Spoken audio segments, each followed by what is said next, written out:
Hi, my name is Jada McLeod and welcome back to Meanwhile in T&T. Now we are on to our citizen question. This is where I would have just asked random people, citizens, local citizens, you, me, everybody else, what were their opinions, perspectives, and thoughts on the recent influx of refugees and by extension immigrants into Trinidad and Tobago. Just what do they think of it? And this video is it's kind of crazy what would have come out of it, but this video is just to showcase the responses that I would have gotten. So essentially I went around and I asked people that I worked with, neighbors, persons on the street, and family members, and I had a general question of how do you feel about the rise in immigration into Trinidad and Tobago? And I broke down other questions based on that. What I was met with was a range of different opinions, perspectives, and thoughts. I asked questions like, do you think the rise of refugees in our country directly relates to this crime crisis in Trinidad and Tobago? Now, I was hoping for answers such as no, or it's more complicated than that. Instead, what shocked me was answers like this. Years before, the amount of crime and the level of crime that we had, it was not as gruesome as now. And these people, immigrants, as I should say, because of them, I see it as they are the ones who are doing this kind of gruesome crime in the country. So I fully agree with that statement. And the thing was, this was unanimous. I conducted all of my interviews, giving people the option to remain anonymous, and they all chose, relatively so, to remain as anonymous as possible because it's a touchy subject. Not everybody wants to go on record for their opinions, especially on something that sometimes they don't really quite understand. It's just how they feel. So I respected that. Now, the number one thing I realized was that most persons did not know or understand the difference between an immigrant and a refugee. Most conflated the two. And when I started to realize this trend, I began my interviews first by first asking persons what they understand about each term. So I would inevitably provide correction and explain the difference between the terms as defined by the UNHCR. So the definitions are such. Refugees are people who have fled their countries to escape conflict, violence, or persecutions and have sought safety in another country. And immigrants are defined as any person who moves away from their usual place of residence. It's not conditional, or you can think of it as there's many other conditions that are not conflict, violence, persecution. They're not running away in fear of anything, they're an immigrant. If they are running away in fear of anything, they're a refugee. So now I know it seems that a picture, based on what we would have heard from before, a picture has been painted where locals do not want to accept refugees or don't understand them. But that's not completely true. What I realized after sitting down with a lady running a fruit shop in Maraval was, and I quote, she says, she didn't want to go on record, but she said, the refugees are building themselves up. They're not taking jobs. They're good people, majority of them. End quote. And mind you, I did not prompt her with that question. I wanted bananas. I didn't prompt her with that question. I kind of just went into it. How do you feel about these kinds of things? Like, have you ever come into contact with a refugee? And then she just went into it. Refugees aren't taking jobs. She just went straight to it. I guess it's a common line of thought, and maybe she just wanted to express that. So it seems like this explains how refugees may fit a need that the country has, which is, after speaking with her, what I kind of realized she was trying to say is that many locals aren't going into the business of residential cleaning or slaving away in hole-in-the-wall places to eat and other jobs that may be seen as unrewarding, tasking, and underpaid. It's usually people like refugees, like come from countries like Syria, Venezuela, Cuba, and Cameroon. So with Venezuela and Cuba holding the majority of, at least the majority of refugees in our country are Venezuelan and Cuban, 86% being Venezuelan and 7% being Cubans. The last 7% are a mix of the aforementioned. So my commute to work in the morning.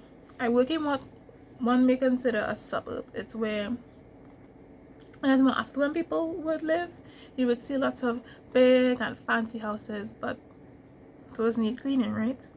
I would take the bus with immigrants and refugees alike who have been permitted by the UNHCR in Trinidad to work, who would be on their commute to work as well, which was usually private residential cleaning or maybe some form of babysitting or nannying. Some are paid well for their efforts to them, but if you were to say their salary to a local for the same job, although the job market is really hard right now, really tough right now, not many local persons would be willing to work for bare minimum wage to clean large houses or be a nanny for children of affluent parents, especially when these people could replace you. And refugees know this. They know this, that they could be replaced by another refugee who may not actually have refugee status, because refugee status is something you have to attain. You have to go to the UNHCR and you have to register for that. You don't just come into the country and automatically become a refugee. So because they know that, they accept the bare minimum wage, because they know at the drop of a hat there's somebody else who will be willing to work for less, who isn't registered as legal by the UNHCR, therefore not legal under the government of Trinidad and Tobago. So they can be underpaid in a heartbeat. So even though it's a very abhorrent need, it is a need, and refugees meet it. So the same lady, when I asked her about her opinion on the crime situation in T&T and how it may relate to the rise of refugees into the country, she said, and I quote, "You must be wary of crime with everybody. Crime getting worse nowadays. I don't know if it's because of refugees. Well, I don't know if it's because of the Spanish, and I have refugees in quotes, but it have a couple of them lock up." Fair. This opinion leaves so much room for interpretation though. The interaction was weird, to say the least, but I enjoyed the bananas. So does she think refugees worsen crime, or should the blame be on everybody? Let's hear what this other lady had to say. But now we have much more guns. And now we have, when I say gruesome, how people are being beheaded and stuff like that. You would never have that back in the day. So to answer your question, I think yes. However, I believe that if there's better education and communication, and it is out there with a little more positivity and people seeing them being here, it's a positive thing, then maybe people be more accepting, and hopefully we will have less gruesome crimes. I think crime has always been around, but it's just the nature and the type of crime. So this brings me to my point of perception. What the lady before had to say made me rethink my stance on how people think. After a couple interviews, it kind of felt like people saw the situation as pretty black and white. Fennies, crime, refugee crime. They didn't see it as if there was any room for nuance. But no room for, well, maybe we weren't introduced to the topic of refugees as well as we could have been. No. But after hearing what this lady had to say, it seems like people may understand that there isn't exact proof that higher crime is linked to the wave of refugees into the country, but that crime is getting worse and there's more refugees in the country. It's separate issues, or it can be directly linked to each other, but there's no real proof of either, like where's the linkage? Is there evidence to back this up? Not necessarily. Statistically, within public knowledge, there's a faint idea that's yet to be proven. It's a widely held belief that where there's immigrants, there's crime. That's everywhere. But as it relates to refugees, who I remind you are not necessarily immigrants, there's been no evidence to suggest such. But we can talk about why people think this. Why people think that an influx of refugees means there's higher crime.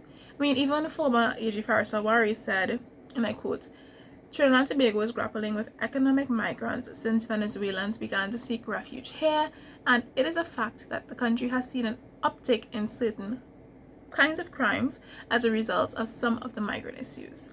But suffice to say, the number of murders has been noted to have risen as a result of some of our migration issues. I'm not talking only about Venezuela, I'm talking about other positions. This was quoted in The Guardian at a Senate meeting in 2019. Now, let's go back to the number of murders has been noticed to have risen as a result of some of our migration issues. Is there a spreadsheet by the TTPS that states Venezuelans committed this amount of crime, Trinidadians committed this amount of crime, Cubans committed? No. At least to public knowledge, on public record. There isn't. So how do we know that? How are we able to substantiate that? Do we just go with what he says and then there's a bias? And how people think this about refugees, and there's an anti-refugee sentiment that is all over Trinidad and Tobago, and we don't know why. We don't know why. So is there a bias held by the majority of our leaders? How can these claims be substantiated that they're making? And where the heck did this anti-refugee sentiment even come from? Like, it's not even illegal immigrants, it's refugees, people that's fleeing. It's people that are fleeing situations sometimes worse than hell itself, worse than death itself. It's like, do we not understand that? So the bias thing is something that I'd have to go into the trenches for. We would have to go into the trenches for to understand where that comes about. I mean, when I ask people why they think like this, I was met with answers akin to, it just feels like it. I was even asked, you don't watch news hour? Is always a Spanish holding a gun. Moment of silence. Because are they wrong? But also, are they right? So this leads us to wonder if there's a bias of the media that has infiltrated all of our minds like a gremlin and made all of us green with distrust. I theorize it boils down to a lack of information. First of all, when people think of crime and refugees, they aren't thinking of refugees, as explained before, the people that came from situations only rivaled by hell itself. They're thinking of illegal immigrants, people who come to the country and purposefully drain resources, adding nothing back to the economy. I attended a conference put on by the UNHCR, where during a panel discussion, I under representation of CUSTAD, or for CUSTAD, asked one of the panelists, why? Why do you think people are riddled with such anti-refugee sentiment? The panelists would have answered, they, as in the local citizens, didn't know any better. They didn't know why they shouldn't hate refugees, why they shouldn't dislike, devalue them. She went on to say that the media at the moment wasn't doing the best job in educating persons on what a refugee is and how the government is actually helping. Do you know it's really hard to gain refugee status in Trinidad and Tobago? It really is. Now, it isn't black and white. We just give folks more info and problem solved, right? No. There are people who, in all validity, understand exactly what a refugee is, but believe that it cannot be Trinidad and Tobago's job to host refugees, as the country is already having economic problems. And that's valid. It's a belief rooted in the understanding of an economic reality, but I believe it's fair as well, and it's driven by fear. Folks are scared that resources are going to be spread so thin that locals wouldn't have access to it. Their children wouldn't have access to proper education. They themselves wouldn't have access to proper jobs that meet their level of skill. They're scared that resources are going to be non-existent. But I don't think that's a fear that will be realized anytime soon. Nor do I think it shouldn't allow us to accept persons who are in need of the acceptance with open arms, because it might be us sometime. You never know. So, and then we also have to consider the fact that the government doesn't just tell everybody come on in. It was a small country. They know they need to put a cap to the amount of refugees that can enter the country. So I don't believe, as the viral meme says, that the pressure is getting worse because of refugees anytime soon. Now lastly, I heard from one woman who mentioned that it's not just crime. She said if they're going to be in the country, refugees that is, then they need to fit our social culture. They can't come in changing it like the Chinese. Another brief moment of silence for that one. So ignoring the eccentricity of that last part, it's an opinion that is layered very well, in my opinion. Trinidad has a culture that is rooted in traditionalism, modesty, and religion. This lady labeled refugees as worldly. She said that their crimes were more gruesome, referencing the recent beheading of the 6-year-old little girl.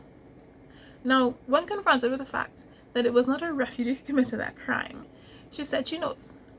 But she said the Venidem inspired that kind of crime with their worldliness.